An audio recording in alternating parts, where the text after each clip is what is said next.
家风情 Learn about another voice and culture of Taiwan with We Love Hakka. 现在就让我们加入客家风情，一起发现客家之美。一部嘅要發現到麼？教員都除咗要當後生要派條，係個將呢嘅客家團體唱客家歌嘅，竟然係會用客話來唱舊歌，要讓一時行呢。現在也做下嘅客家教研要我推廣計劃嘅內容，上來也可以擘嘅計劃咯。The Hakka Affairs Council aims to uplift Hakka language music with the HPOP Hakka Schoolyard Music Promotion, supporting schools around the country and cultivating young Hakka talents by organizing music activities and fostering their potential. The program has led many Hakka youth in recent years to make their own Hakka schoolyard songs, lightening the mood of schoolyard songs. The promotion is a multifaceted program that brings Hakka music to a wider audience and even leads Hakka youth to get involved in their communities through Hakka teacher training. Hey, what's up, everyone? It's time to talk about Hakka here on ICRT. Hello， 大家好，我係邊個 Leo？ Hello， 你好，大家好，我係 Joseph Lin。我聽 Leo 好像在介紹一些客家的音樂推廣嗎？是不是？對，你聽過那個 HPOP 嗎？難道是 Hakka Pop 的意思？對，就是 Hakka Pop，就客家嘅流行音樂啦。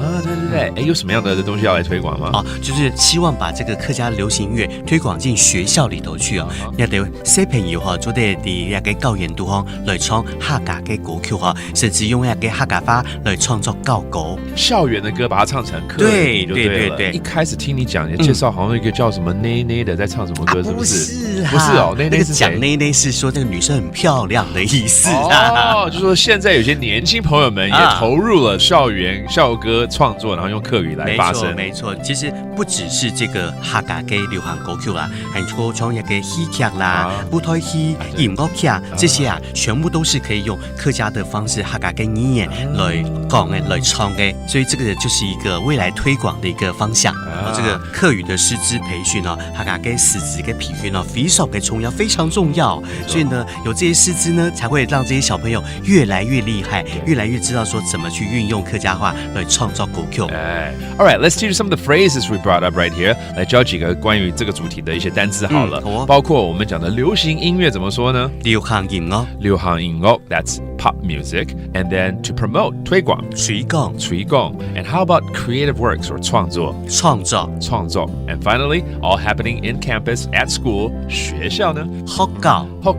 And there you have it, all about HPOP. Again, that's Hakka Pop. Thank you so much for listening. 什麼睇㗎？安子 say 張來了。客家風情由客家委員會監製。We Love Hakka has been brought to you by the Hakka Affairs Council.